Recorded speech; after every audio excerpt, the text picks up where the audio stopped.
and Member of Parliament, thank you, for West Rural St. Andrew, Mr. Richard Stewart, Deputy Commissioner of Police and other Deputy Commissioners of Police, Mr. Christopher Phillips, Acting Commissioner of Police and Commanding Officer for Area 5, Mr. Brian Clark, Councillor of the Waterhouse Division, representing His Worship the Mayor of Kingston, Councillor Andrew Swaby, Reverend Father Can Honeygan, Rector of the St. Jude's Anglican Church, Honorable Ian Forbes, Custos Rotolorum of the Parish of St. Andrew, Dr. Patricia Dunwell, Custos Emeritus of St. Andrew, Mr. Delroy Simpson, Chief Technical Director in the Ministry of National Security and other members of staff from the Ministry of National Security, Mr. Randy Sweeney, Superintendent of Police, Area Commander, and other officers of the JCF, Mr. Martin Miller, Managing Director of the National Housing Trust, and other members of the NHT team, Mrs. Arlene McBean, President of the Jamaica Police Federation, and other representatives of the Jamaica Police Federation, Ms. Joan Gordon Webley, candidate for West Rural St. Andrew, other members of the community, contractors and engineers, members of the media, ladies and gentlemen, good morning. It is my honor to welcome you informally to this momentous occasion, the official opening of the Stony Hill Police Station. But to begin the proceedings on the right footing, I now invite Reverend Can Honeygan, the rector of the St. Jude's Anglican Church in Stony Hill here, to lead us before the Lord in prayer.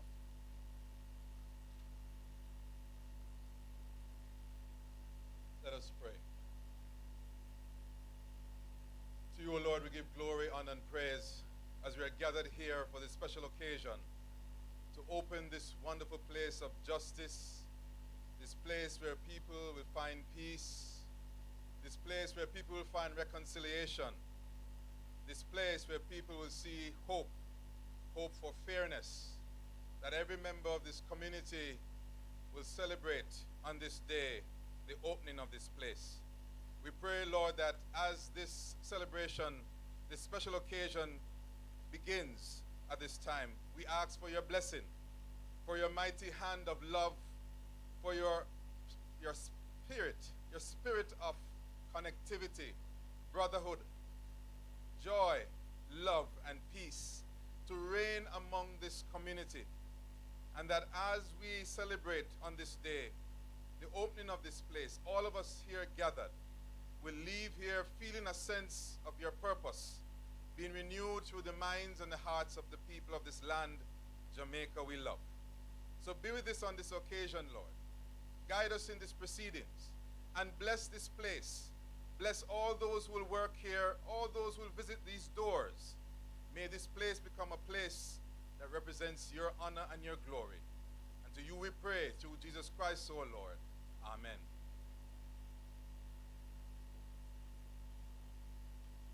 Thank you, Reverend Khan. And now, to officially welcome you, we'll have a word from Mr. Byron Clark, the Councillor for the Waterhouse Division, who is representing His Worship the Mayor of Kingston, Councillor Andrew Swaby. Mr. Clark?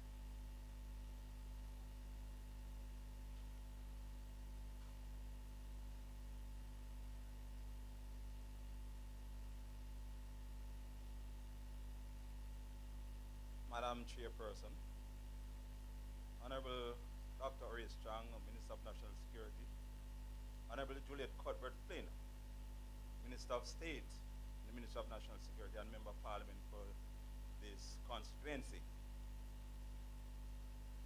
Custos Rotolorum, Honorable Ian Forbes of St. Andrew, senior officers, other officers, service men and women, other distinguished guests, Mrs. Joan Gordon Webley, Reverend Father Can Ogiga, I greet you well. It is indeed an honor and a privilege to bring greetings on behalf of the Mayor of Kingston, Mayor Andrew Swaby.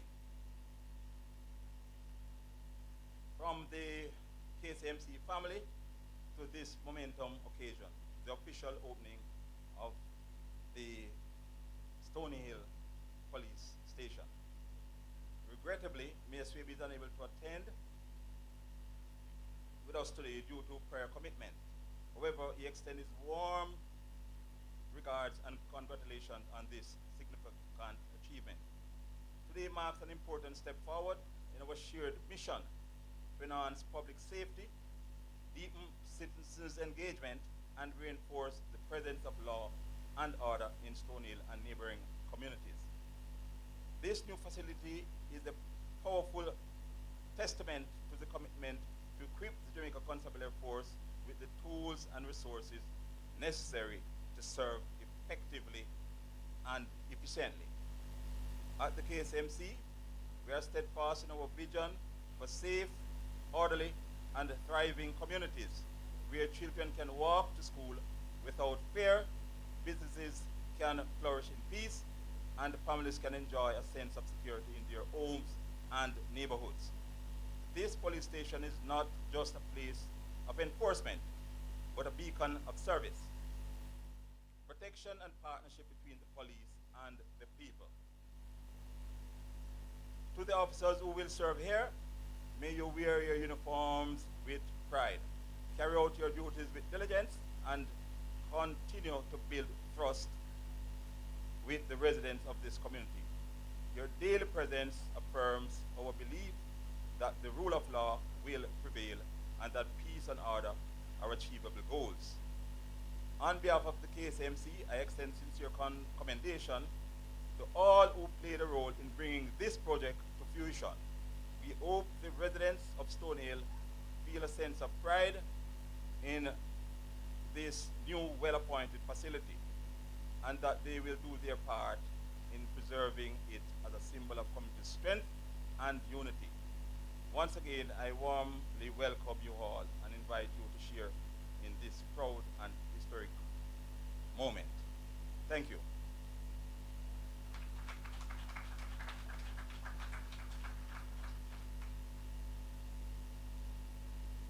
Thank you, Mr. Clark. I am certain the residents of Stony Hill are proud of this facility, the Stony Hill Police Station, and they will certainly play their part in carrying the facility itself and work with the police officers that will operate from this location. Now, this station represents not just what we're seeing here with our naked eyes, but it's a reflection of the strength that has been placed behind the Jamaica Constabulary Force by the Ministry of National Security, and it reflects also one of the pillars of our Vision 2030, which says that we are aiming for a society that is secure, cohesive, and just. And as such, this project here is a partnership between the Ministry of National Security, the National Housing Trust, and the Jamaica Constabulary Force. It wasn't just designed to offer service to the community here, but it is a purpose-built facility that has everything the officers will need to give effective service from this location to the residents of Stony Hill and the surrounding communities. Now, to tell you a little bit more about the work that went behind making this a reality, I invite to the stage Mr. Alex Bernard, the Assistant General Manager of Construction and Development with the National Housing Trust. Please make him welcome.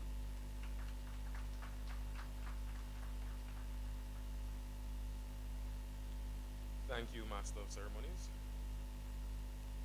The Deputy Prime Minister and Minister of National Security, Honorable Dr. Horace Chang, Minister of State in the Ministry of National Security, the Honorable Judith Cuthbert-Flynn, the NHT executive staff members, members of the JCF hierarchy and project stakeholders, to include Deputy Commissioner Mr. Richard Stewart, residents of Stony Hill and neighboring communities, ladies and gentlemen all, good morning. There's something deeply fulfilling about returning to a place where a journey began, not empty-handed, but with the results of a few years of hard work. In February 2022, we broke ground on this very site with a commitment to deliver a modern facility. Today we are proud to stand here on schedule, delivering not just a building, but a renewed sense of purpose and partnership. Today signifies a decisive investment in the safety, stability, and future of Stony Hill, marked by the official handover of the newly upgraded Stony Hill Police Station. For us at the National Housing Trust, this project is more than just concrete and steel. It's about enhancing the lives of both those who serve and those they serve. When we broke ground on this project, we did so with a clear intent. We knew that building vibrant, sustainable communities requires more than just houses. It requires safe and secure environments where families can thrive and businesses can grow. At the NHT, our vision for housing extends well beyond home ownership. Supporting the development of critical infrastructure, such as modern law enforcement facilities, is essential to that broader mission. During his 2017-2018 budget presentation, Prime Minister Dr. the Most Honorable Andrew Holness announced the construction and refurbishing of police stations program. This was designed to improve the physical facilities and living quarters of the police stations within a 10-mile radius of an existing NHT housing scheme. Since then, the NHT has been actively executing this magnitude, and today we add Stony Hill to the growing list of communities that now benefit from modern, purpose-built facilities. 7 communities have benefited so far from this program, and we also have the Specialized Operations Barracks, or the Mobile Reserve, that has undergone a complete refurbishment and upgrades to 4 barracks.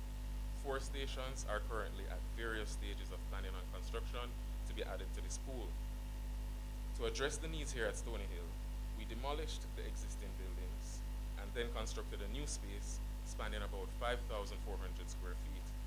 The new facility houses administrative areas, living quarters, holding cells, and all the amenities as were aforementioned to sustainably execute and deliver a safe community environment.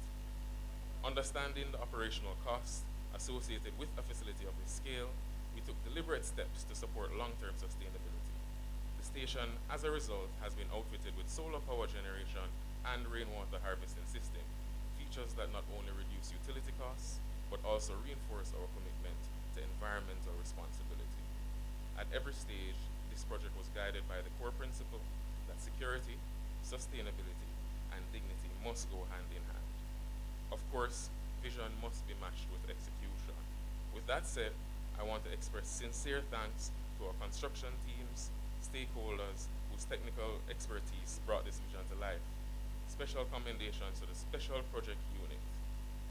Their coordination, diligence, and unwavering commitment ensured that this project was delivered on time and to the highest standard. We are represented by this unit today, Mrs. Johnson. I see you here, Stashoon. Not seen you now, saw you earlier. Andrea, I just would like to invite everyone to give a round of applause to the team.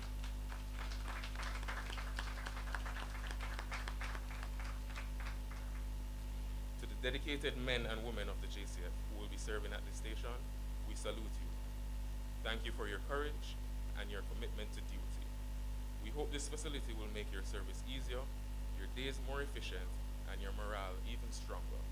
To the residents of Stony Hill and neighboring communities, this is your station too. Let it be a pillar of trust and a place where dialogue, cooperation, and peace can grow. Together we can build a safer, more connected community, one where everyone feels valued, protected, and proud to call home. May today be a symbol of our continued investment, not just in infrastructure, but in people, safety, and the promise of a better Jamaica. Thank you.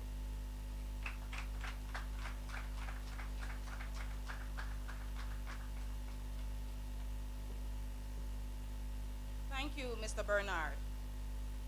Members of the audience, I must say I heard the round of applause go just now, and I wasn't quite pleased with what I was hearing from your end. So we're going to do it again. Do you believe this station looks good? If you believe so, clap. Are you proud of the fact that they have incorporated solar panels into the station? Clap. What about rainwater harvesting? right, and do you believe that this police station belongs to the people of Stony Hill? I'm not hearing you. Let's try that again. Does this police station belong to the people of Stony Hill? Very good, very good. Thank you so much for that, Mr. Bernard. At this point, we'll take a slight pause for a cultural item, and this will be delivered by a young bright spark from the Stony Hill Primary and Infant School. She is Miss Rochelle Benjamin, and I want you to know a little something about Miss Benjamin. She isn't just a student of the school. She is a JCDC third place or bronze medalist for the 2025 JCDC Poetry Competition. Give her a round of applause for that, man. Yes. So, Miss Benjamin, if you are ready, over to you.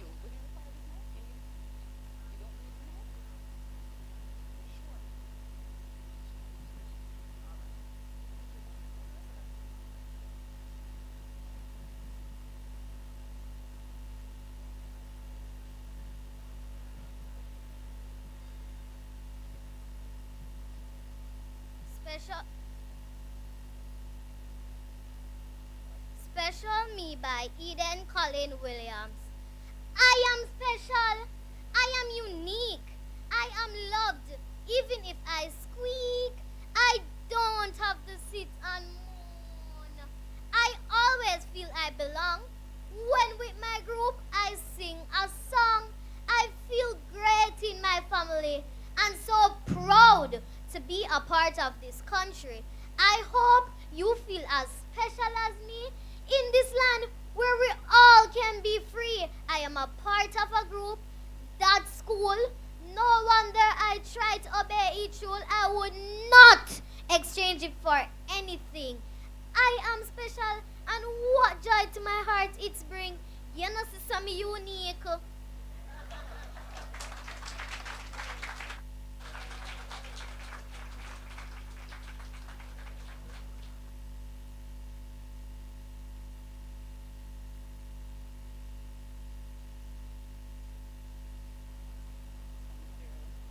Thank you so much, Rochelle. That was beautifully done. Don't you agree? Yes, man. That's a product of Stony Hill Primary and Infant School. Okay. Now, at this time, we will invite the Deputy Commissioner of Police, Mr. Richard Stewart, to tell us a little about this police station and how it will benefit not just the residents of Stony Hill and the surrounding communities, but how it will be utilized by the members of the Jamaica Constabulary Force. Mr. Stewart, over to you, sir.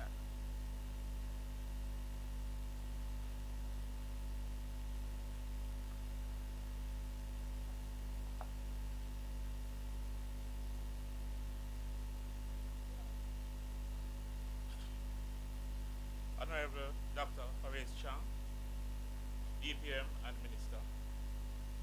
Honorable Mrs. Juliet Cuthbert Flynn, State Minister and Member of Parliament. Your Worship, Honorable Ian Forbes, Custos Rotularium of St. Andrew.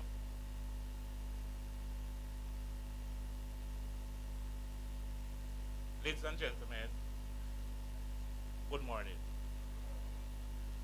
In a sense, I feel that I should give the slot to the little young lady who had just done the performance, kind of creating a nice, entertaining environment. But it is indeed an honor and privilege standing before you, representing Commissioner of Police, Dr. Kevin Blake, at this, the opening of the Stony Hill Police Station. This is an achievement for the Stony Hill community and a significant milestone for the Jamaica Constabulary Force in its ongoing mission to create a safer and more secure Jamaica. For this, a debt of gratitude is owed to the government, to our minister, for the foresight and commitment to this project, and of course, to the NHT, the the implementing agency, and our PMD with internal responsibility. The opening of this station, along with the commissioning and renovation of others, is a testament to the realization of our goal to create an environment that is fit for purpose. This new facility will enhance our partnership by providing citizens with a conducive space to interface with the police, whilst, on the other hand, enabling us to respond even more efficiently. We remain steadfast in our mission to serve, protect, and reassure the people of Jamaica, and recognize that this requires a multifaceted approach where people, quality, and technology are at the very core of what we do.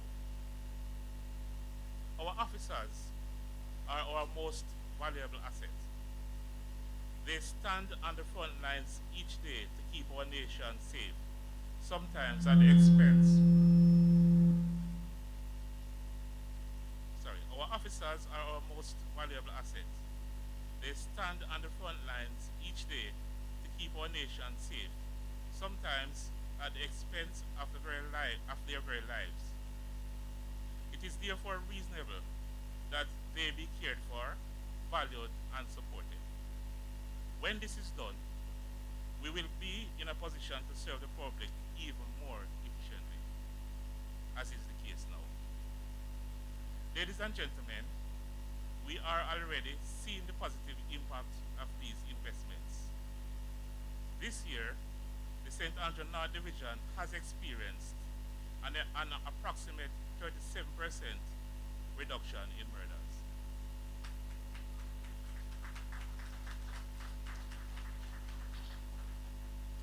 Notably, the community of Stony Hill is also benefiting in this downward trend of violent crimes, with marked improvements in public order, reduced incidents of serious offenses, and increased collaboration between residents and the police.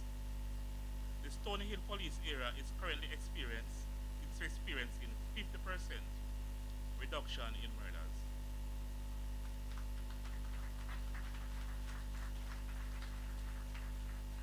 Six murders were recorded between January 1 to July 30, 2024 for this year, 2025. The presence of this new station will build on this momentum, further strengthening public safety and reinforcing the relationship between law enforcement and the community. Let me take a moment to reassure all Jamaicans that the state of security in the country is stable and steadily improving.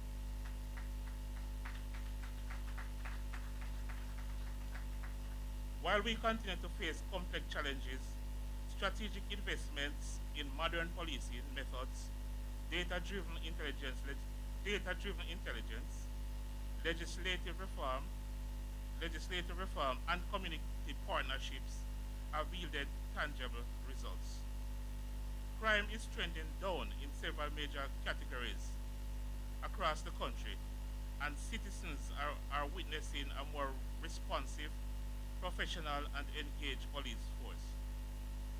Currently, the country is seeing an overall reduction of 16.2% in major crimes.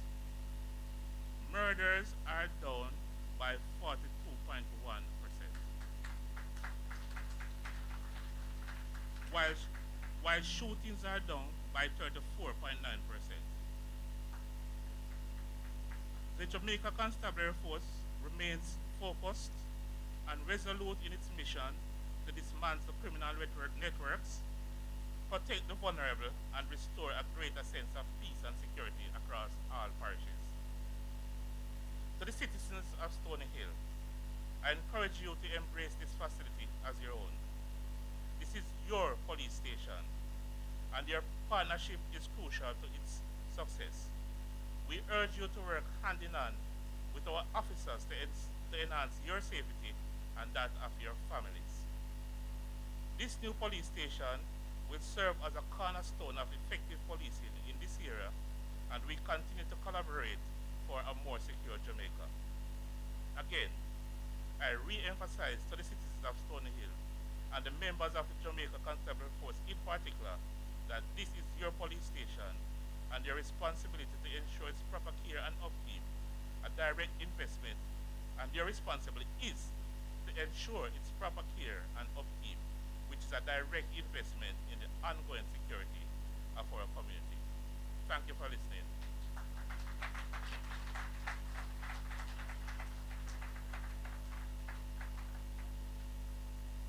Thank you, DCP Stewart.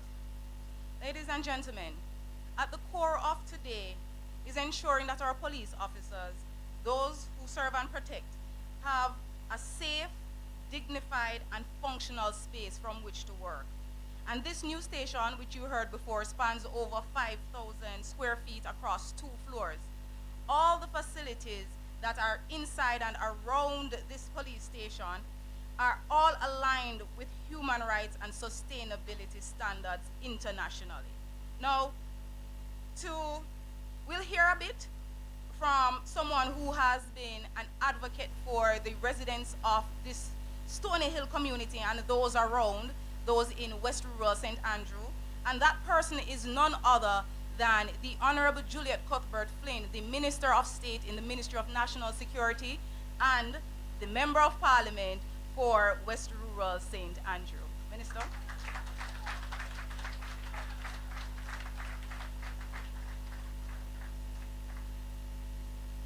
A pleasant morning.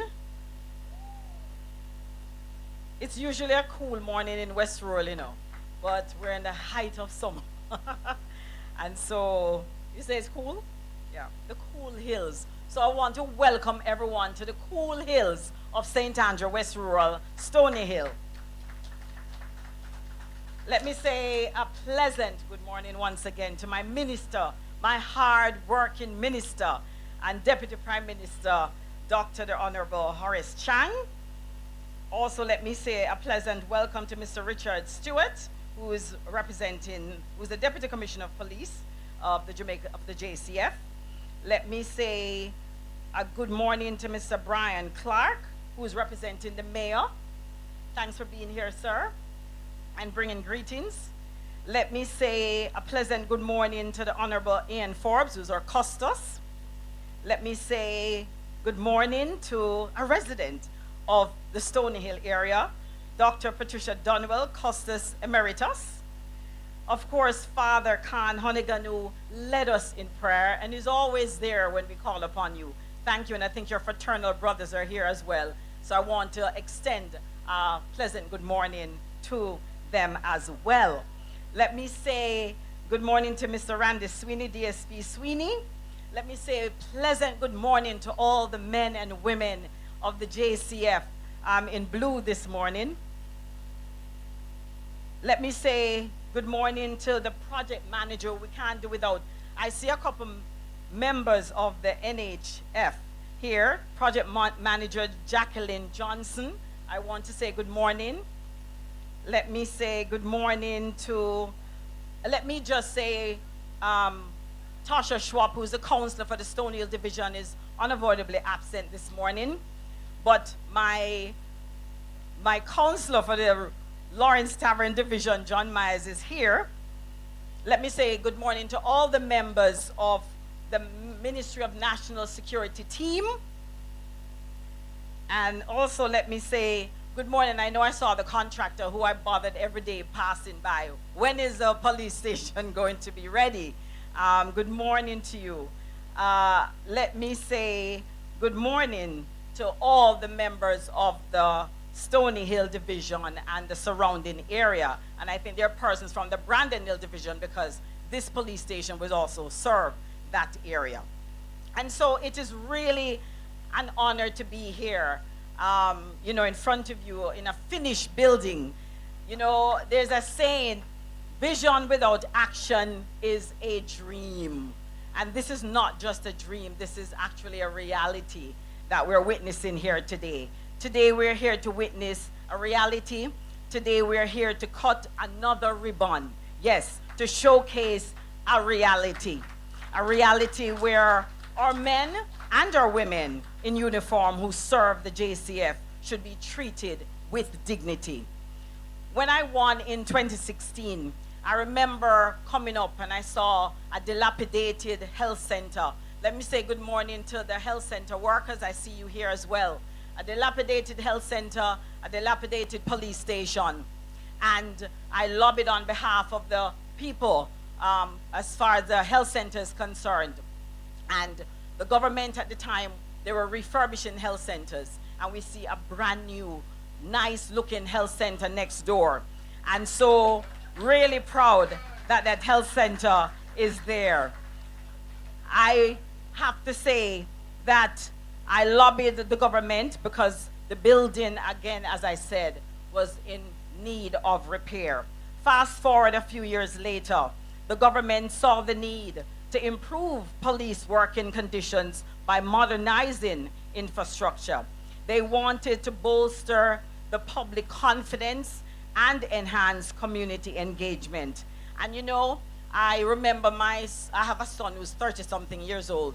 And when we used to travel to Jamaica, I remember us driving on Windward Road, and he was just looking outside the window. And after we passed, he said, boy, this place is broken down. That was the 8-year-old.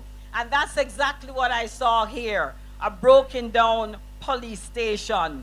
And, you know, I want to say that, you know, no one protecting and serving should take a rest break with a ceiling that's caving in. And that is what I saw. And so even though when you walked inside the police station, the old station, when you walked in, it was a tiny little cubby hole. If you turn to the right, turn to the left, you could hardly turn. And when I walked into the barracks area where the policemen and women would rest, take a rest, and I looked up, the ceiling from above was coming down, falling on top of them, basically. And I said, this is no way for any police officer to serve us, serve our country, and to protect us. And so when, of course, we heard about the ROC program, I decided that I would have to lobby on behalf of the residents of Stony Hill. I immediately called at the time, it was Minister Montague. And if anyone, maybe you don't know, upstairs used to be a courthouse, right? And so I lobbied at the time, you know, Minister Chuck and, of course, Minister Montague. And we are here today to witness this beautiful building, this purpose-built for our police officers. This government is committed to providing better infrastructure for all. With this new station, we should have higher morale that should translate into better policing. In 2024, we saw an 18% decrease in the murder rate. But Stony Hill, we saw a few double murders, and as you heard from the commissioner, he is saying to you that we're seeing a decrease in the murder in Stony Hill. We went further and lobbied for the Jamaica Eye. Again, we are building out infrastructure in Jamaica.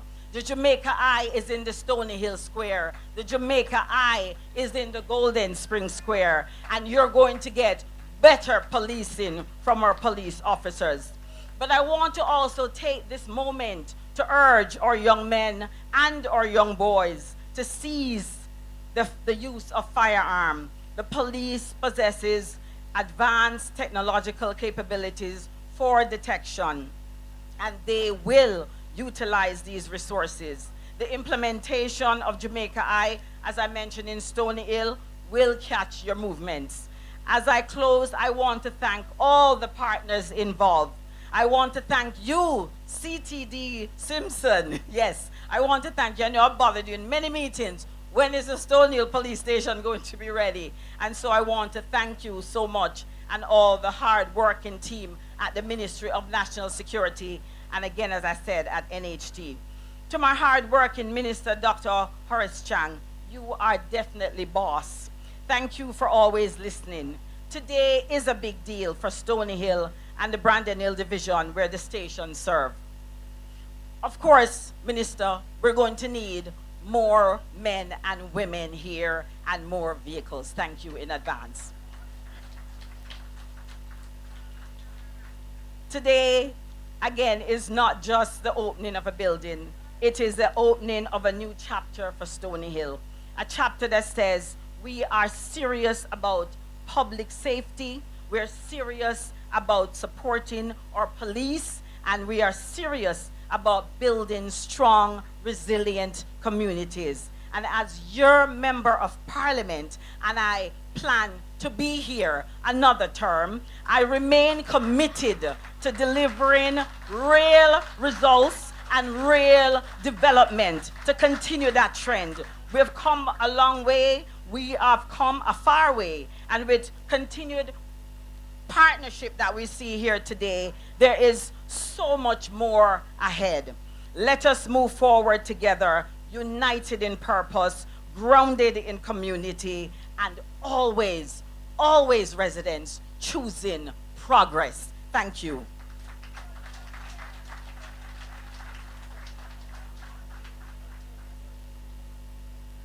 Thank you so much, Minister Cuthbert Flynn.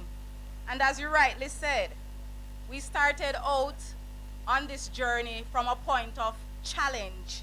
The first police station was uninhabitable, and the conditions forced the officers over to a temporary solution across the street here. But we can proudly stand and look at this facility here and be proud of it as a symbol of resilience and partnership. And we can look at it and know that there is no turning back from here for Stony Hill. Indeed. Now, ladies and gentlemen, we will be having a slight modification or change to our program. And at this time, I'd like to invite the gentleman that Minister Flynn calls the big boss, the real big deal, Minister of National Security and also Deputy Prime Minister of Jamaica, Dr. the Honorable Horace Chang, to bring his main address.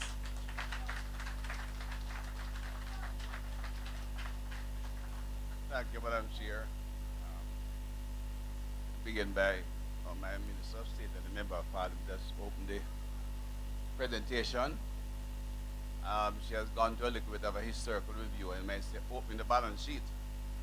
And one might say that is because the election time, but I think I remind the audience where I speak that election is very much free and fair elections are fundamental part of democracy. And that is at a point in time when you reach the end of a term and not a bad thing to open the balance sheet. But that's what you're doing, a good business. And Jamaica can be proud of that fact. So we can discuss openly issues, especially at this point in time. But let me go ahead and do the recognition of my Minister of State, Honorable Juliet Cuthbert Flynn, and the Member of Parliament for this year, of Custis, Mr. Ian Forbes. Custis, good to have you today, and the former Custis, Dr. Donwell, who did very well as Custis in your predecessor, and was here at the groundbreaking for the opening of this particular, for the beginning of the work on this particular station. Councillors from the West Rural St. Andrew here, see Mr. Myers here, sitting very quietly.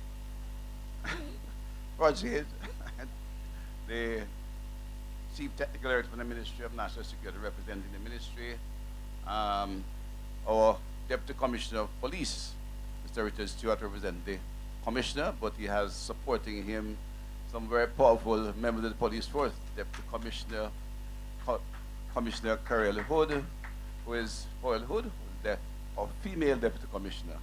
But that doesn't make her any weak on the other. She is a powerful person there. Be careful.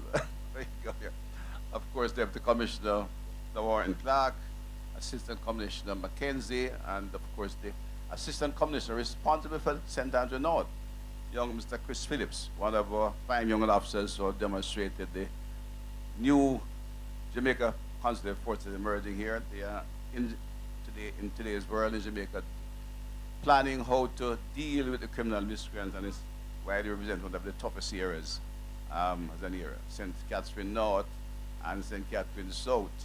And maybe, despite the challenge in St. Andrew North, is one which is maybe the, let's say, the nicer area for it. but he measures up the job very well, and we're good to be here today to add to your assets, Mr. Phillips, a new police station.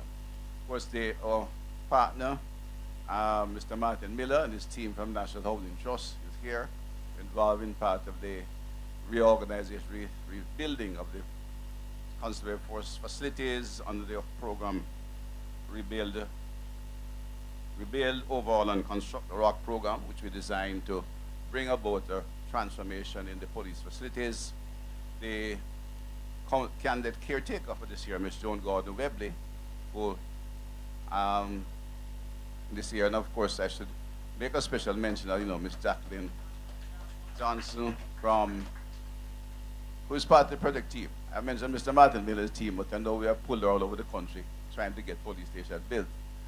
You sent her all over the country. I told her that we'll have allowed to go up on the Blue Mountain hillside again and our own team. But we thank them for the effort to work with the entire team. To the many men and women of the Jamaican Constable Force, this morning we are here to open another police station. And this, from my time and jurisdiction, there's 9 police stations I'm opening. It's not the 9 we built. We started out in Shady Grove. I am Jimena Castro, and I provide luxury concierge and the Buffet Station, and a number of others I will allude to at a later stage.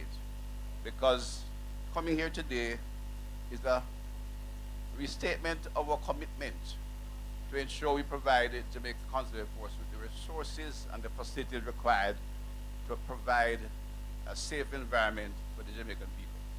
It's a commitment we gave, it's a policy decision we made, and in fact ensure that we not only made a policy decision and a statement, a manifesto statement, but provided the budget and organized the partnership to in fact effect transformation in the Jamaican Constable Force. And there is no doubt or question about the impact we have had and the character of the police force today. The same men and women, but with better resources, leadership and training, we see a constable force that we can all be proud of. The numbers speak for themselves. As I looked at the most recent numbers of 19 police divisions, there is 17 are way below last year. 17 of all 19. And the 2 were 2 small ones. Portland normally has 8 or 9. And 1 ahead this year because of a incident over there. And St. Mary the same thing. So in fact, the total as outlined by the police, and it bears repeating, the police force today has given Jamaica a 42.1% reduction in homicide rate.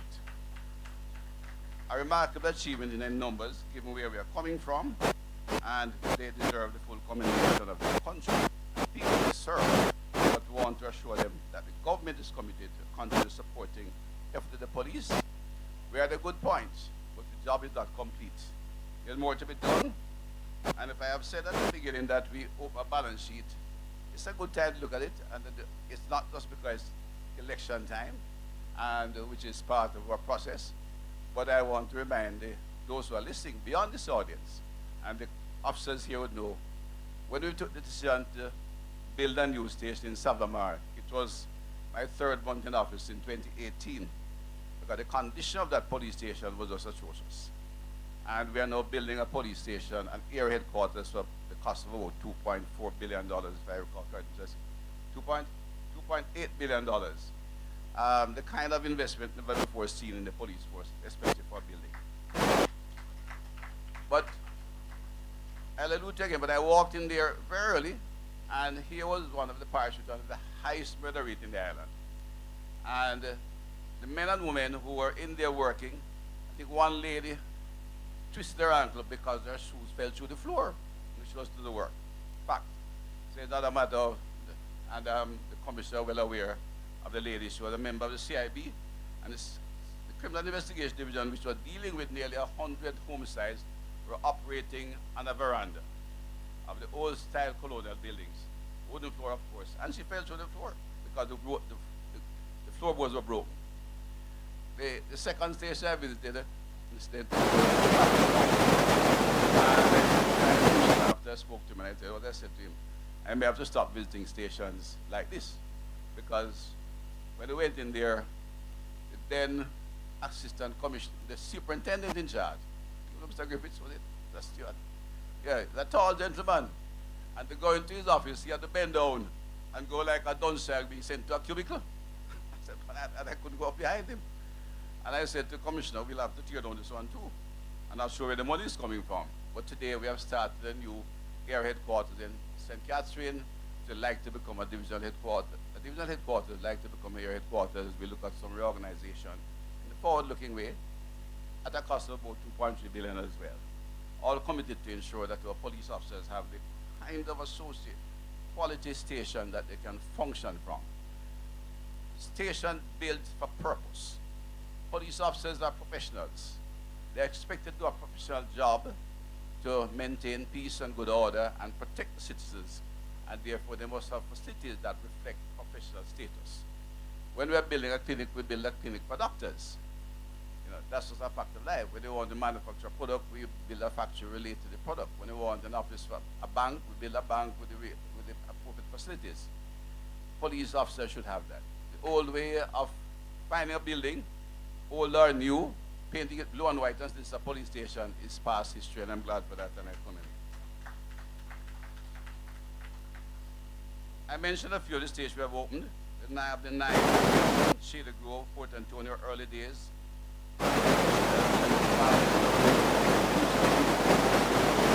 Bay, Buff Bay, La Covia,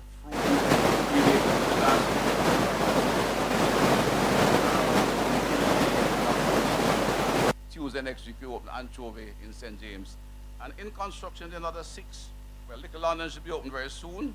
And there are another 6 stations that citizens, as we address them, may be wondering what's happening. They are not disappearing because of the timing or anything. Amity Hall in St. James, which is one which was the most frightening place to see police operating from. I never forget the day I went there again. They stand out because the early days when I was still learning about the police, and the gentleman was eating lunch outside on that tree. Well, it was cool. It's a bad idea. But then I realized the reason he was out there is that we sat on the desk because it's a small rural station, but out of a former colonial pay station, and you would get some additional protein from the roof as the chichi would fall off. So while it might have been good protein, it's not appropriate for consumption at lunchtime. Right? And this was a kind of repeating activity. We have settled that. They have a temporary station now built from, it was acquired by the police, temporary station, properly attired in terms of design like those containers, but not that. It was imported, and they have it functioning from there. It's safe, it's clean, but we're building a new station. The land for Granville is in procurement. The K Valley station is pretty advanced in the public investment appraisal process. So is Bull Bay, Mocha in Clarendon, and the Savamar station, not the divisional headquarters, which will be reviewed. There are another 35 stations that has had 35 stations that have had significant overhaul, literally reconstructed from base like Bogwalk, etc. We have had so many. We have had some planning more with contractors because the ministry has had significant improvement itself, and I have to commend the Delaware Simpson. We were a ministry that was spending zero. You might say we moved from being a sidewalk vendor and take over a supermarket. And it took a little while for the professionals to adapt to the new situation, ensure that the quality was maintained, the standards there, and even the procurement process to ensure that we had contractors who not only meet the qualification by paper, but in terms of their practice, so we could, in fact, ensure and monitor their performance effectively. That was part of the challenge we faced initially, and in fact, this was very early. We had to create a subcommittee, not just on the chief technical director, a procurement capital expenditure committee. Our budget moved from small numbers, and today we can say we have spent over $90 billion in the security forces. The Ministry of National Security oversees both the Jamaica Defense Force and the Jamaica Constabulary Force. The objectives, of course, stated not only in the manifesto, but a policy that we articulated very early was to build out the security forces, to give them the resources and the capacity to deal with the violent gangs that plague the country. And we feel confident that we have got to that level. The government's role, of course, is to provide resources. We expanded the force. The commissioner was instructed and not instructed but informed that he could recruit, and we were able to continue recruiting through COVID. Until today, we are just over 14,000 men and women in the Jamaican Constable Force, just about 14,000. So we recruited enough to replace that we're losing by attrition, and also add to the force. We noticed some interest, and we saw smile that prior to that recruiting process, there was a view that the police was understaffed because men were retiring. But the fact of life, if you recruit 500 people, 500 must retire. They reach retirement age. But this was highlighted in our number of media space and opinion leadership that because men were retiring, because the conditions of the force were so that they would not stay. Well, that is true. The fact is just it's a fact of attrition, just attrition. I should have recognized, of course, I've just seen the Jamaica Police Federation. There's Sergeant McBean and other team members you referred to earlier, who provides a certain leadership in the force as well, effective leadership from the welfare side. But we expanded the force first, and the commissioner and his team and the federation members worked together to adjust training and build the character of the force. That is not a political process, and this minister does not interfere in that. They set up a promotional system that is merit-based, based on training, review. They are responsible for deployment while we provide the resources. And that's what we have done to take to this point and figure we are at a point where we could consider we're at a tipping point.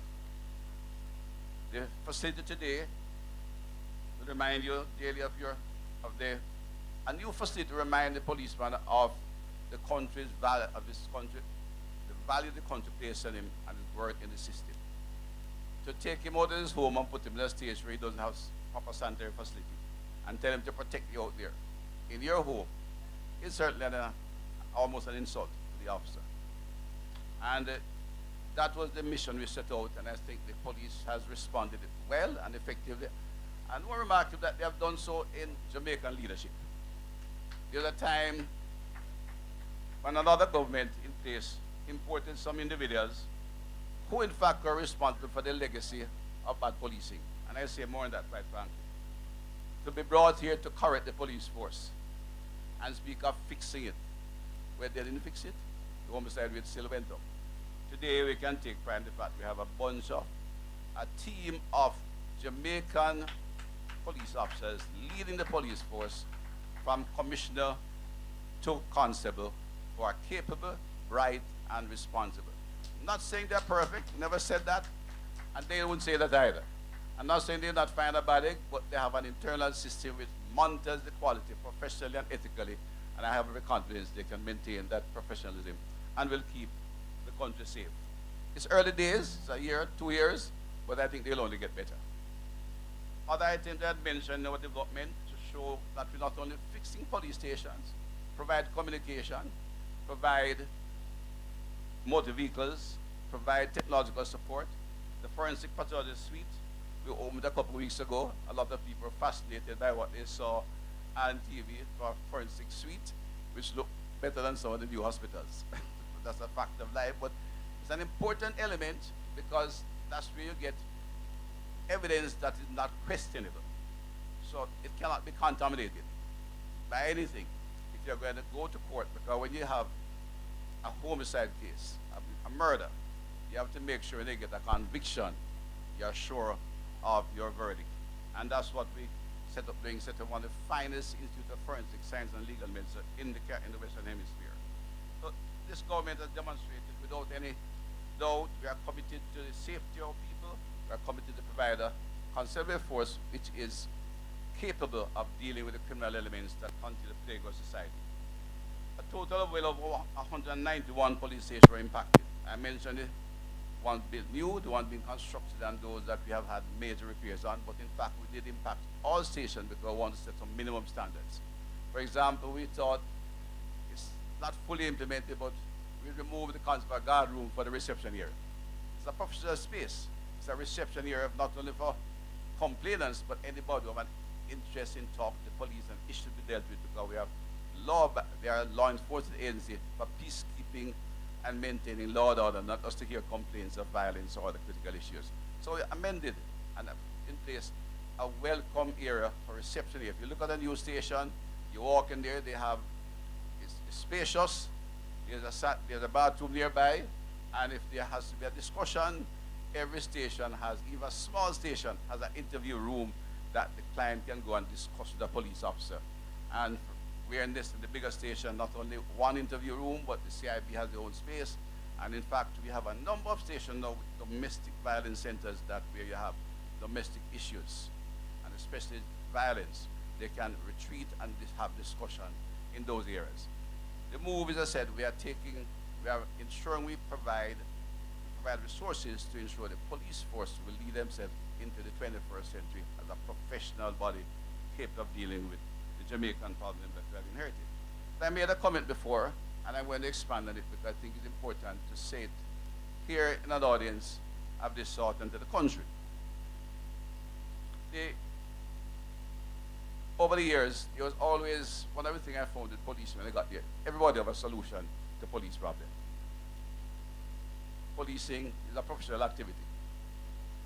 And if anybody telling me how I must treat my patient when I was practicing medicine. Now that I tell our Dr. Dunwell, and sure when you went to her as our outstanding dermatologist, nobody will call Dr. Dunwell and say, Dr. Dunwell, you think you should treat her with that, or you should give her this ointment. But yet, everybody was telling the police what to do, how to operate. Among that, of course, a fallacy that the police was essentially a force of men out there to brutalize poor Jamaicans. That was what was being sold. And maybe, in fact, it's a legacy that was created by those who started the police force, the colonial authorities. I remember in the early force, no Jamaican could be anything more than an inspector. Yeah, there could be an inspector, nothing more. The officers were all non-Jamaicans, and that didn't change until the early 60s after independence. So the legacy built up was this kind of force. And they were given a baton, and this would be big brawny men. Mr. Spitz might not have made a grade, and he's too small. Right? Too smart. So he wouldn't have made a grade.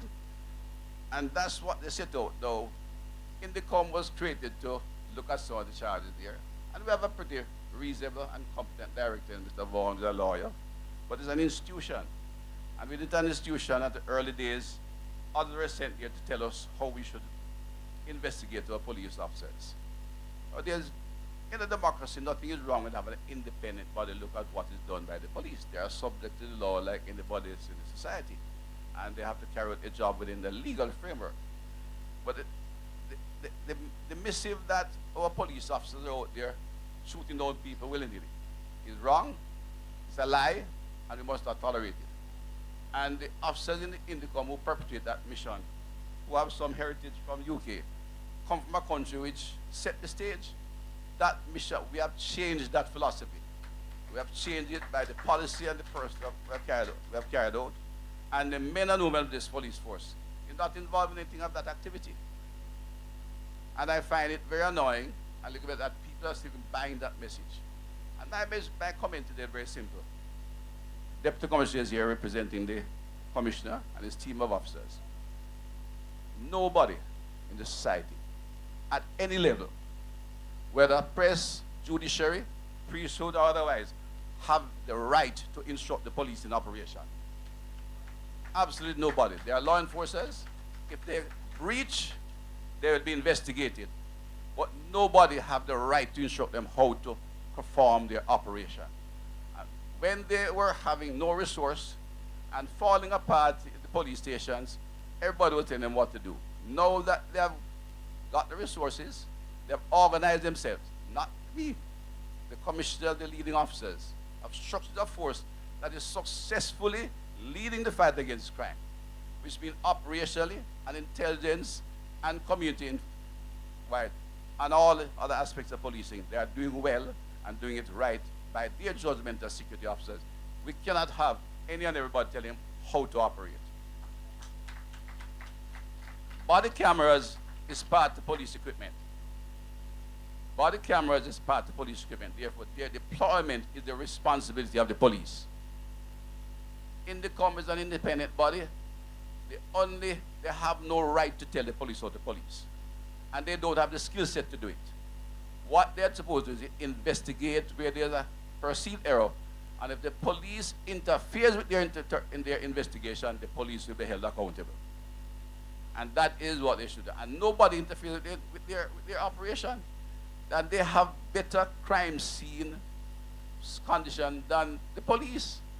The report this morning, the police found a decomposed body in some shack somewhere in the hills of St. Catherine or St. Mary, wherever it was. They have to go there, first tolerate all what is there, and I have done post-mortem in my early days in practice. It had been 2, 3, 4, 5 days dead. They have to tolerate all the activity surrounding it, from the decay and the smell, etc.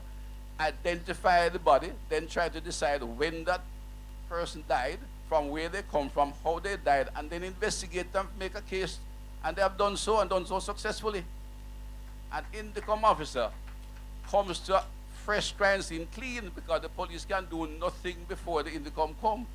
They find the police officer not going anywhere. He's there telling he was among those who were shooting. He has the firearm. The scene can be taken. This is where the men were. They're still there. And they have all the requirements for investigation provided firsthand, and being assisted by the police who were involved as well, without any prejudice. And that I can say openly, anywhere in the mix-up, there is no interference in the ability of Indicom to investigate any case. They have no right to tell me how to run the operation. And I make it strongly this morning because just last week we had a couple of cases recently which I have to note. But there's a major case on Jackson Road. And it happened at a time when there was some significant activity in St. Catherine North, a tough division. Anybody accept that from any part of the society, whether church, non-government organization, political, from either side, St. Catherine has some tough zones. They still have some of the most active gangsters in Europe. The assistant commissioner who was there has a big job on his hands. But we all know that there are men and women out there, men in particular, who are not afraid to shoot. And they shoot police officers, and they shoot police officers' family. Right?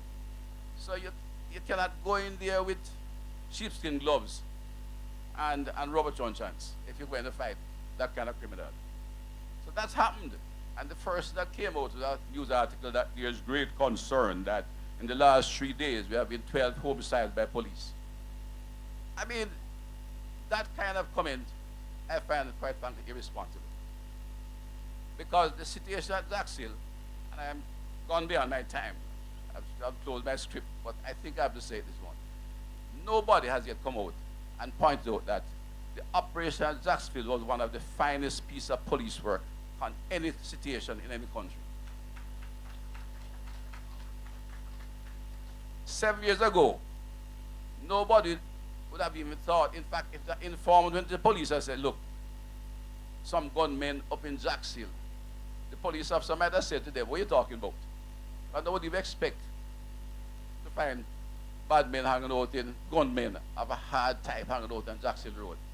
But among the reasons the police may have been hesitant, in that they don't think a man could make up there, But at that time, the officer in charge might have said, well, I had 3 murders in South St. Andrew last night, and I have 2 in Spanish. The ACP have wondered, well, I have a deployment men down there, so. And he wouldn't have the vehicle to send up to Jackson Road either. Much more to go pay attention to investigate.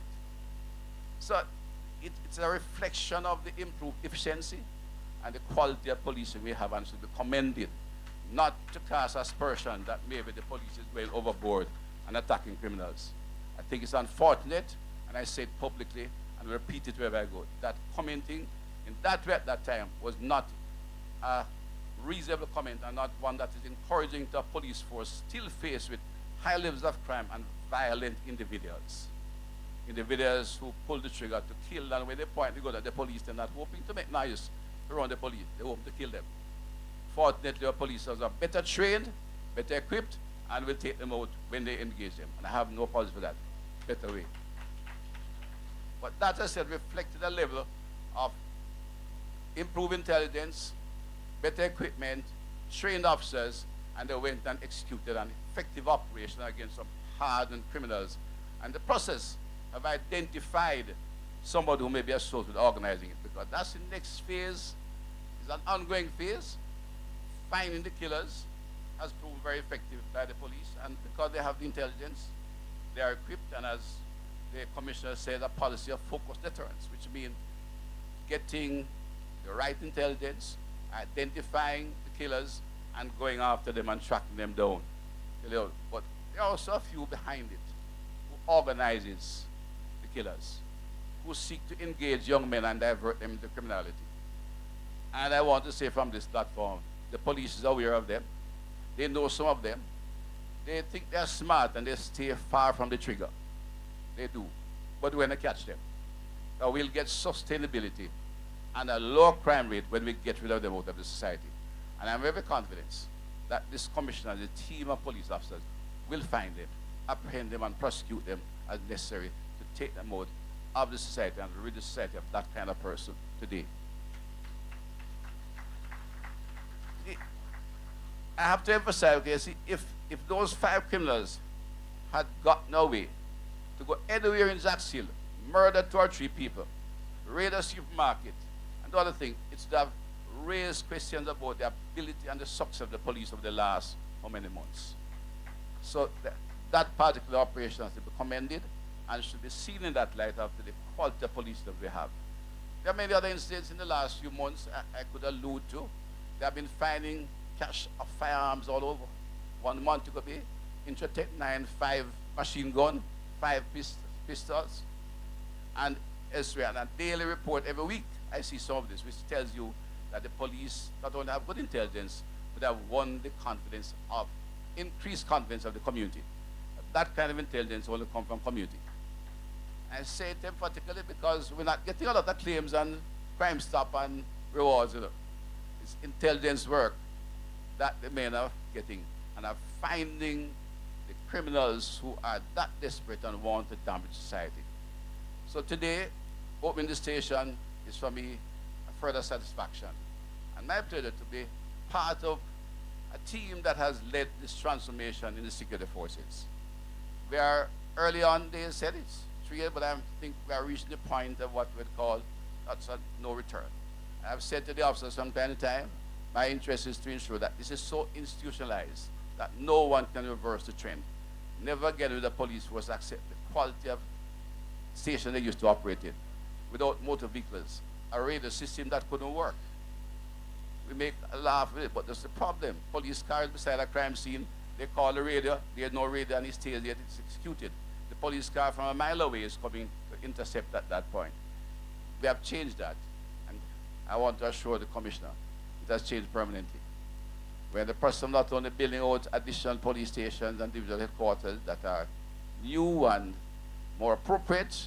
We are completing the technological review. The C5 center will be in place. It's being put in place now, and we'll build out. And let me conclude back on what I made my opening comment of this section. We have acquired body cameras to the police, and we are acquiring more. But I want to remind the public, because it's a time when they listen. When you talk, when things are normal, but everybody wants if I say something that they can highlight them, it's somewhere for being too positive. But when the pressure got the police to wear body cameras, the uniforms they wore could not carry body cameras. Let me repeat that. For those of you who are civilians behind here, who might have supported that, they were beating up on the poor police to wear body cams. But the uniform, those candy stripe shirts couldn't carry body cameras. And the police officer, in fact the president commissioner, was very involved when he got his appointment in charge of logistics and support. Did research and got this design, the uniform, this is not just the color, but designed to carry all the modern equipment that police were to carry. This police commissioner, who did the research, and with his officers identified the design of the uniform that they are wearing today that can carry all the required accoutrements of a police officer. Am I right? Am I right, Mr. Stewart? They showed it to me and I finished the research. It took time. So they went and did the research to respond. Nobody who was beating up on them, like there were school kids rude school kids would even take time out to understand that it was just not appropriate. Those candy stripe uniforms which we have abandoned, and a part of their legacy, thank God we have got rid of it, could not carry a camera. And today, those 700 deployed among primarily Assistant Commissioner Mackenzie team, the public safety and transport team. And I wish to on this note, when last have you seen a viral video with policeman and a taximan that squabble like two rude kids in the back of the schoolyard? It's a past history. When last have you seen a policeman, a crowd surrounded by people who want cussing him and everything about him, wrapping the national flag in all kind of colors? It don't happen. No way. Not only the police have won better trust, that's true, do a stronger job, but they have cameras. They said we deploy cameras with improved engagement and interest with the citizens. That's why they get information from the police, because they're not fighting with each other. And that is the first purpose of the camera, is to ensure that citizens know that if they interfere, the police has duty. It is put on camera. You know, somebody take a little picture from a corner and portray this mischief across and make the police look like they're out there to brutalize people. And the police are aware of that. So when a policeman stop a taxi on the camera, everything is smooth and nice. Officer, what happened today, sir? All right. Punch up him ticket on an automatic machine and give him his thing and him go on with business. No argument. That's what cameras are for, is to improve the operational structure.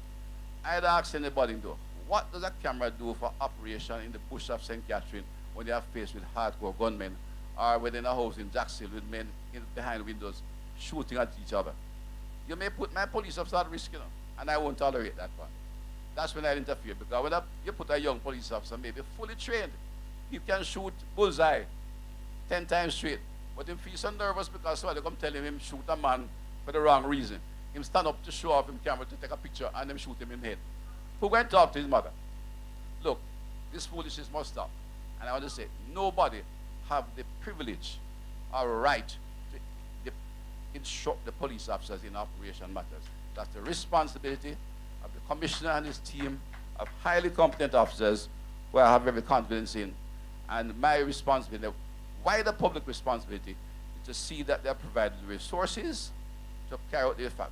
In addition to that response to resources, I have to ensure the legislation is brought to bear that is relevant and important in effect in dealing with some of the modern criminal activity and in gangs.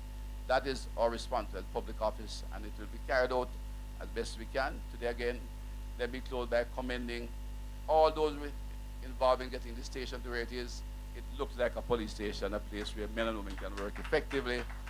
It's my particular pleasure to be here to open it with my Minister of State. I knew her, I won't say how long, but I knew when she was still a fit, active athlete, but not yet. But I stopped running, still fit and active, and she has been a tremendous support in the ministry. She deals with the correctional side and the social intervention side very effectively, very concerned about that, and it was my privilege to say to her, I will open your station at this point in time. Good to be here today, and to the men and women who will occupy it, Mr. Phillips as commanding officer for the entire area, and Mr. Sweeney, I think, the commander for the division. I wish you all well. I know you're doing an excellent job. Keep it up. You have the total support of this minister while I'm in the seat to carry out your job effectively and well. We have come a long way. We have a further to go, and other activities to be done, and we're working in all areas to ensure we can maintain peace, good order, and a society which provides the foundation we can build a healthy and prosperous society. Again, thank you very much. I hope I wasn't too long, but I think I had a mission for my minister today. Thank you very much.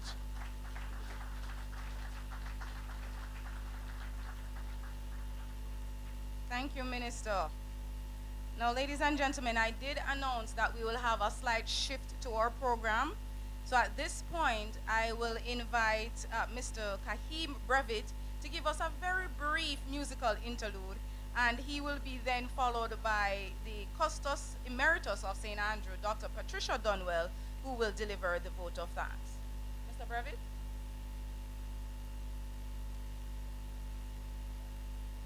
Good day, everyone.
morning, everyone. Let me first acknowledge and say thanks to our MC for taking us through this morning in such a smooth way. Thank you.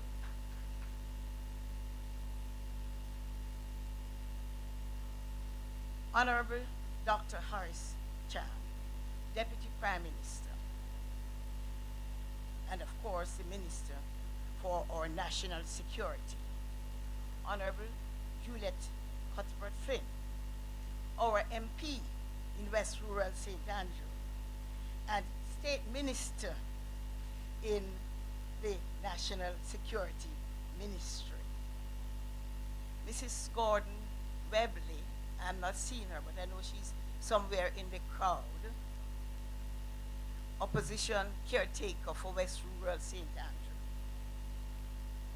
Mr. Richard Stewart, Deputy Commissioner, and all the other assistant commissioners and police officers that we have present here this morning.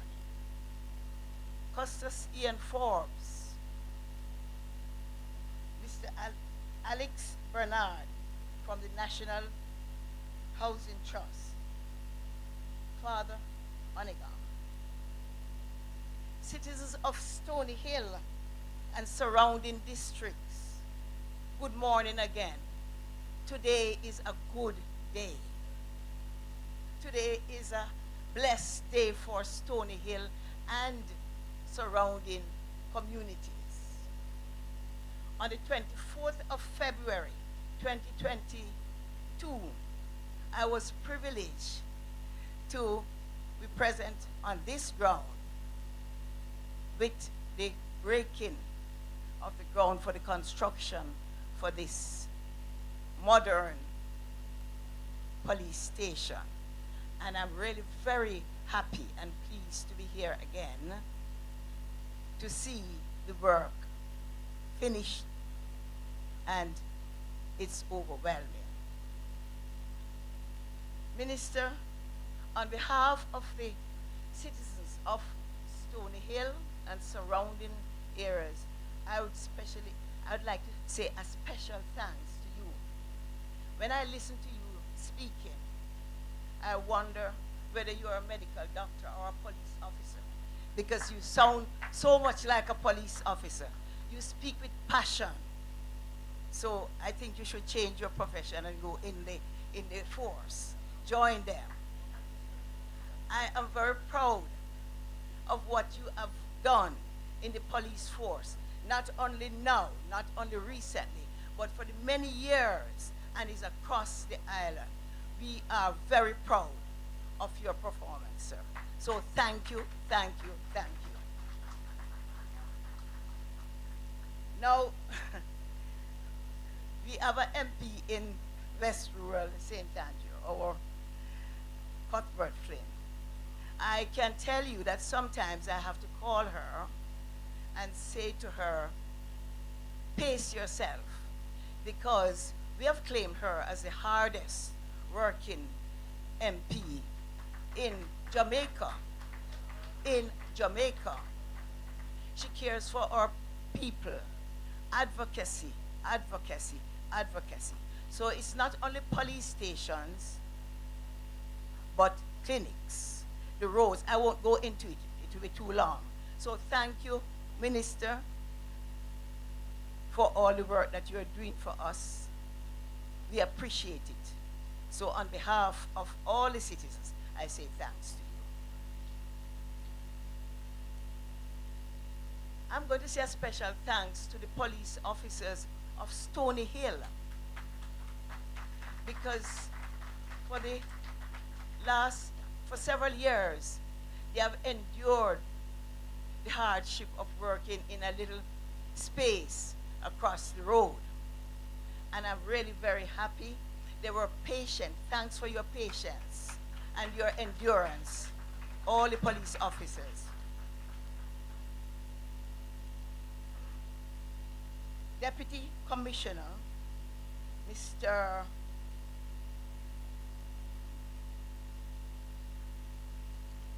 Richards? Richards? Stewart, Mr. Stewart. Sorry about that. And all the other commissioners. Thanks. Thanks, Mr. or Deputy Commissioner, for delivering all that wonderful detailed statistics. You know, it gives us hope. It tells us that we are going somewhere. And in extension, I say thanks to all the 14,000 members of the Jamaica Constabulary Force for decreasing the crime rate in Jamaica. I can tell you that it is known all over the world. And I was told at the last conference of Caribbean leaders in Montego Bay, they were planning to adopt whatever methods we use in Jamaica in the police force, and that is great.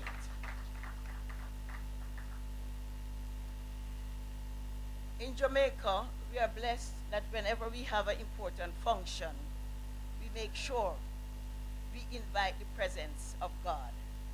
And our Father Onigan is always ready to do this. So we thank you for doing that for us.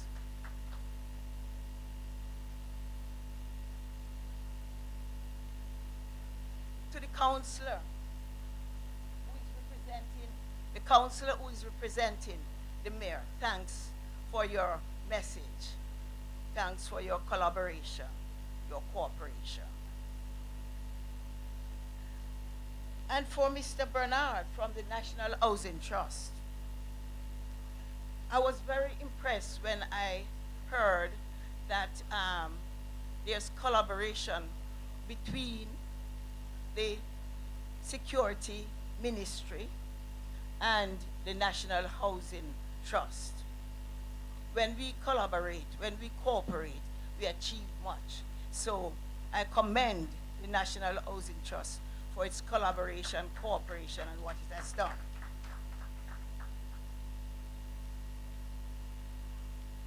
Now, the musicians. I'm proud to be a Jamaican. I'm very proud to be a Jamaican. When I sit and I listen to the entertainers this morning, the young lady, Benjamin, and Mr. Rivet, I say we have hope. Jamaica is a great place with great talent, and we must believe that. So thank you very much to the entertainers. To the citizens of Stony Hill and the surrounding districts, thanks for being here this morning. I hope we will all, as citizens of Stony Hill, collaborate with the police officers, give them all the support that they need so that Stony Hill and the surrounding districts can become the most peaceful and law-abiding area in this country of Jamaica. To all others who are here, I say thanks for your presence. And in closing, God bless you all, and God bless Jamaica, land we love.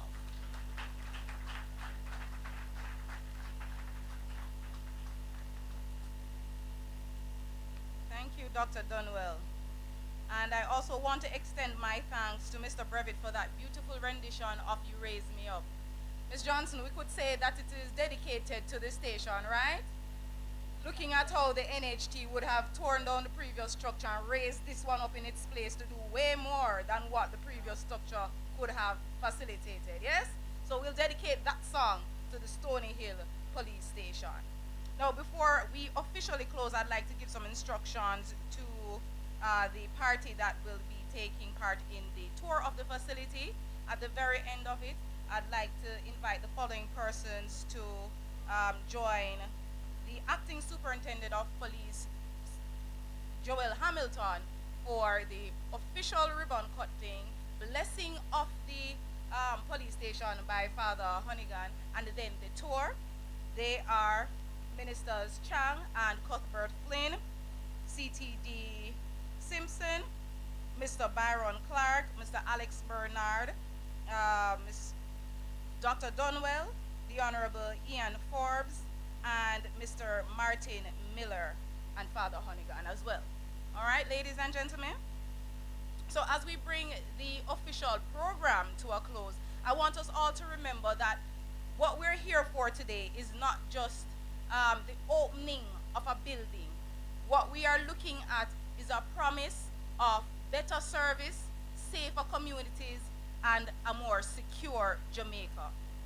So I'd like to thank you all, adding to what Dr. Dunwell had said, yes. I'd like to thank you all for being a part of this historic event, and may this facility serve its purpose as a source of strength and protection for the community of Stony Hill and all the surrounding communities.